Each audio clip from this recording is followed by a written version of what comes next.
Bonjour et bienvenue dans Forbes. Aujourd'hui, nous recevons John Crowley, président du groupe PHGD, qui accompagne les entreprises, les institutions publiques et les territoires à produire mieux et à consommer moins. Avec plus de 18 ans d'expérience au sein des Nations Unies et un parcours riche dans l'énergie et le conseil stratégique, il a cofondé ce groupe pour apporter des solutions concrètes aux défis de durabilité et de transformation.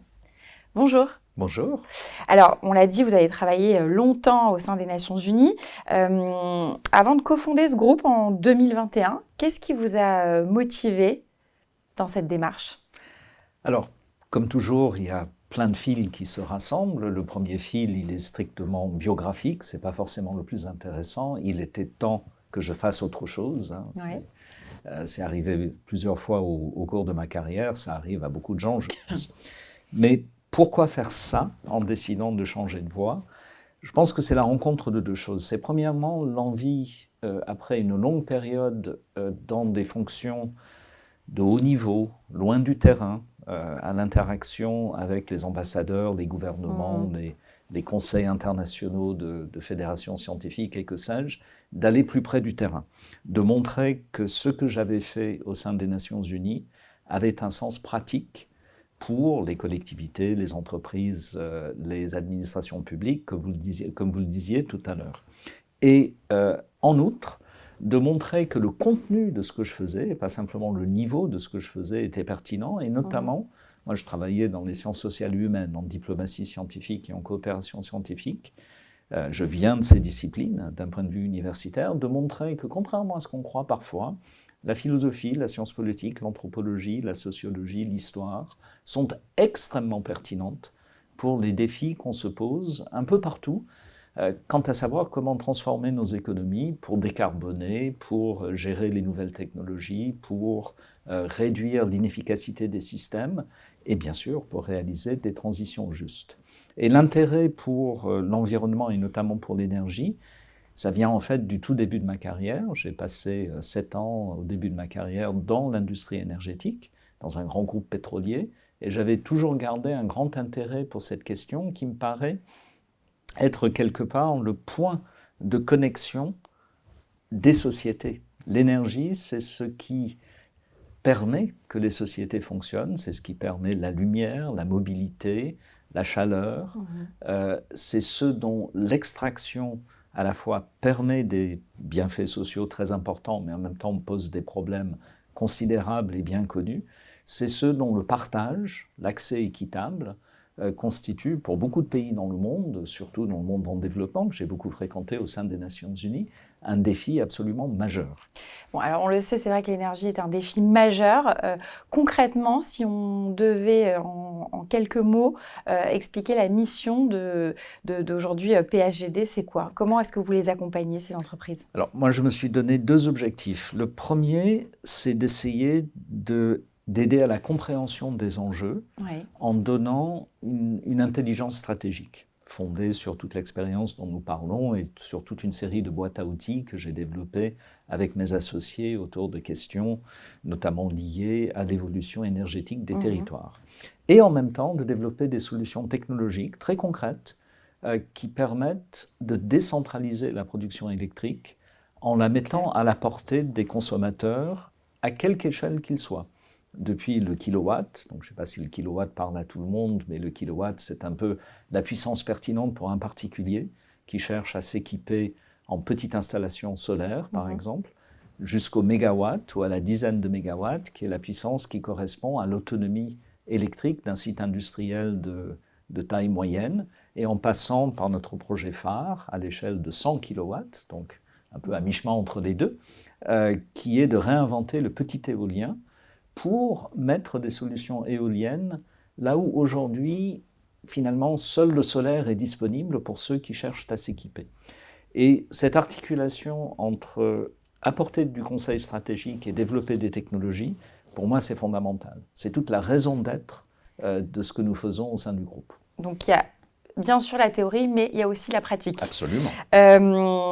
Comment est-ce que justement vous arrivez à convaincre ces dirigeants que ce n'est pas seulement un impératif moral aujourd'hui, mais bien une opportunité économique et même un levier de croissance ? Tout à fait. Alors, le slogan « produire mieux, consommer moins » peut être mal interprété comme un appel à la sobriété. Oui. Et je n'ai rien contre la sobriété, mais ce n'est pas sur ça que nous travaillons. Je suis convaincu que l'enjeu essentiel, en tout cas dans l'axe de travail que nous avons retenu, c'est l'efficacité. Bien sûr que les gens consomment moins parce qu'ils souhaitent moins consommer, qu'ils souhaitent sacrifier certains avantages pour des valeurs auxquelles ils souscrivent, très bien. Et en tant que personne venant des sciences sociales, ça m'intéresse beaucoup. Mais ce sur quoi nous travaillons, c'est tout à fait différent. C'est comment rendre des systèmes qui, en raison de leur évolution historique et du décalage entre les technologies d'aujourd'hui et les infrastructures d'hier, sont inefficaces à des tas de niveaux, comment les rendre plus efficaces. Et pour rendre ça concret, je crois que le meilleur exemple, c'est celui des pertes du système électrique entre les kilowattheures qui sont produites dans des centrales et les kilowattheures qui sont consommés par des consommateurs finaux, par exemple pour éclairer ce plateau ou recharger son téléphone portable. Entre les deux, il y a entre 30 et 50% de l'électricité qui disparaît en chaleur, qui disparaît en perte de conversion, qui disparaît dans un certain nombre de formes d'inefficacité technique du système, qui correspond à son histoire, mais qu'on peut repenser aujourd'hui, parce qu'on a des technologies qui permettent de faire fonctionner des systèmes électriques beaucoup plus décentralisés que par le passé. Et c'est ce type d'approche que nous aimerions promouvoir, avec l'idée qu'il est plus facile de convaincre les gens de faire des économies grâce à l'efficacité que de les convaincre de faire des sacrifices. Ils commencent à comprendre ? Ça dépend. Je crois qu'on est encore dans une phase où comprennent ceux qui sont convaincus au niveau des valeurs. Mais il y a des points de bascule, et les points de bascule sont intéressants. Je vais prendre un exemple sur lequel nous ne travaillons pas, mais qui m'intéresse beaucoup en termes d'observation, c'est le vélo. Le vélo en ville, au départ, c'était une démarche de convaincus. Il y avait ceux qui y croyaient, soit pour des raisons sportives, soit pour des raisons écologiques, soit à la jonction des deux, qui se sont dit « je vais faire du vélo en ville au risque de ma vie ». Malheureusement, on sait qu'il y a énormément d'accidents parce que les infrastructures ne sont pas adaptées. Il y a peut-être 10-15% des gens qui peuvent, sur la base de leurs valeurs, s'engager dans une démarche de transformation de leur mobilité, dans ce cas-là, ou de leur rapport au système électrique, dans un autre cas. Pour qu'un système bascule, il faut aller un peu plus loin. Il faut que les gens commencent à dire, non pas « j'y crois, donc je vais le faire », mais « ah ouais, ça marche, donc je vais le faire ». Et dans le basculement à Paris depuis 3-4 ans, par exemple, c'est un très bon observatoire du vélo, on voit des gens qui aujourd'hui font du vélo, non pas parce que c'est des mordus du vélo ou nécessairement des convaincus de la transition écologique, mais parce qu'avec l'évolution des infrastructures et des pratiques sociales, ça devient beaucoup plus facile d'en faire. Ça devient logique dans un contexte qui a lui-même évolué. Et là, on passe des 10-15% de convaincus à 25, 30 et plus. Et là, le système bascule. Se fait. Les erreurs les plus fréquentes que vous observez aujourd'hui au sein des PME en matière de durabilité?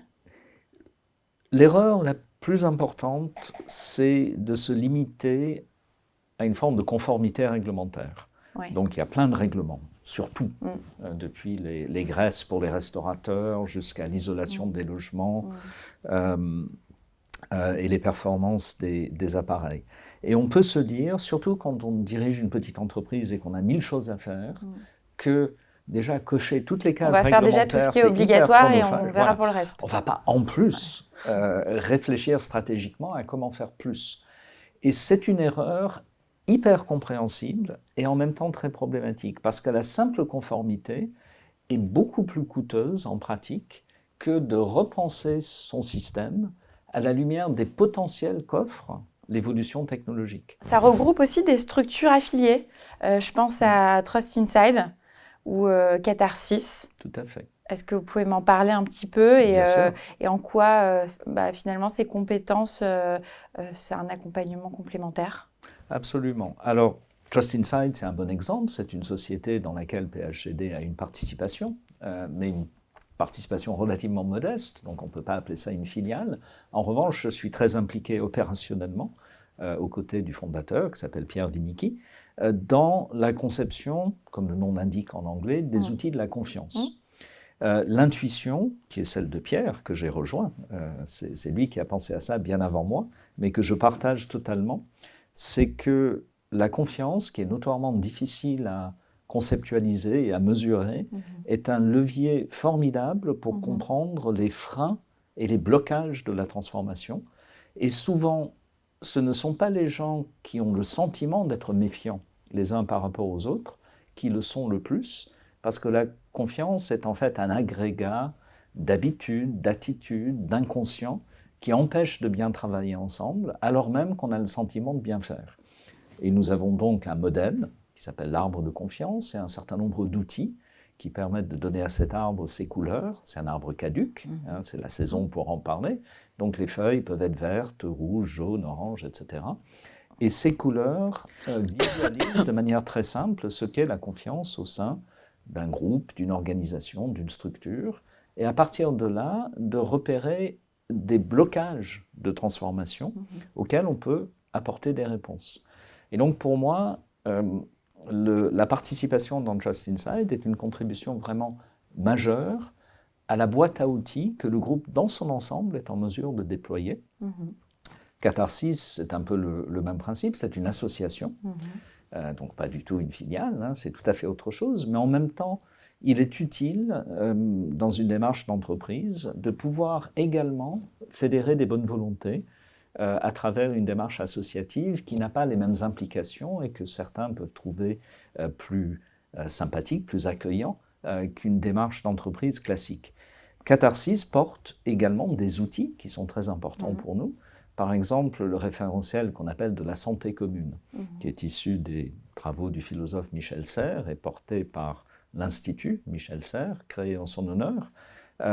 L'idée de la santé commune, c'est très simple. C'est quelles sont les relations entre la santé des individus, la santé des liens sociaux et la santé des écosystèmes. On sait intuitivement qu'il y a des liens. On est en meilleure santé quand ça va bien autour de nous et vice-versa. Mais est-ce qu'on est capable d'opérationnaliser ça concrètement et de mettre à disposition de ceux qui souhaiteraient travailler là-dessus, alors, souvent en partant de la question de la santé des écosystèmes, des outils concrets qu'ils puissent utiliser. Ça, on l'a fait pour des territoires, par exemple un territoire dans la Drôme qui a fait appel à nous pour travailler sur la question du capital naturel sur un territoire semi-rural, le long de la rivière Drôme, dans le sud du département, pour essayer de comprendre comment la compréhension, par exemple, de la qualité des sols, ou la qualité de l'air, était en relation avec la santé des individus et la santé des sociétés.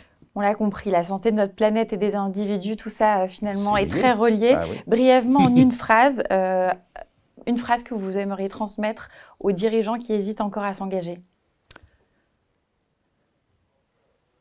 Pas évident de tout résumer en une phrase, mais je crois que la phrase, c'est n'ayez pas peur de la complexité, embrassez-la.